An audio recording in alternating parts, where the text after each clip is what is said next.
Coaching centre director పై లైంగిక వేధింపుల ఆరోపణలు రావడం కలకలం రేపుతోంది. Vizianagaram Vinex coaching centre director Saripalli Srinivas పై బాధితులు ఫిర్యాదు చేయడంతో ఈ విషయం వెలుగులోకి వచ్చింది.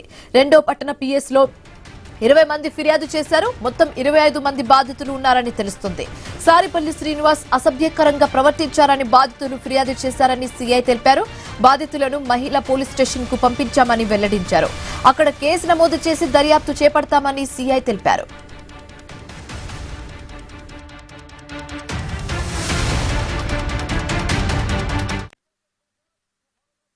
మనకి విజయనగరం పట్టణంలో మూర్లాంతర్ నుంచి కోటకెళ్లే రూట్ లో ఒక వినీక్స్ అనే ఒక కోచింగ్ సెంటర్ ఉంది.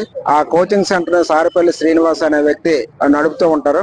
ఆ కోచింగ్ సెంటర్ లో సుమారు 60 నుంచి 70 మంది వరకు ఫిమేల్ కోచింగ్ తీసుకుంటూ ఉంటారు. అయితే ఈ ఫ్యాకల్టీ మెంబర్ ఎవరైతే ఉన్నారో సారిపల్లి శ్రీనివాస్ అనే వ్యక్తి వాళ్ళతో అసభ్యకరంగా ప్రవర్తిస్తున్నాడని, సెక్సువల్ గా హెరాస్మెంట్ చేస్తున్నాడని, శరీరం మీద వివిధ పార్ట్ లో టచ్ చేస్తున్నాడని చెప్పేసి వాళ్ళు టౌన్ పోలీస్ స్టేషన్ కి వచ్చి ఒక రిపోర్ట్ అవ్వడం జరిగింది. దీనిపై ఫర్దర్ ఎఫ్ఐఆర్ రిజిస్ట్రేషన్ కోసం వాళ్ళకి మహిళా పోలీస్ స్టేషన్ కి పంపించడం జరిగింది. మహిళా పోలీస్ స్టేషన్ లో కేసు రిజిస్టర్ చేసి తదుపరి దర్యాప్తు నిర్వహిస్తారు.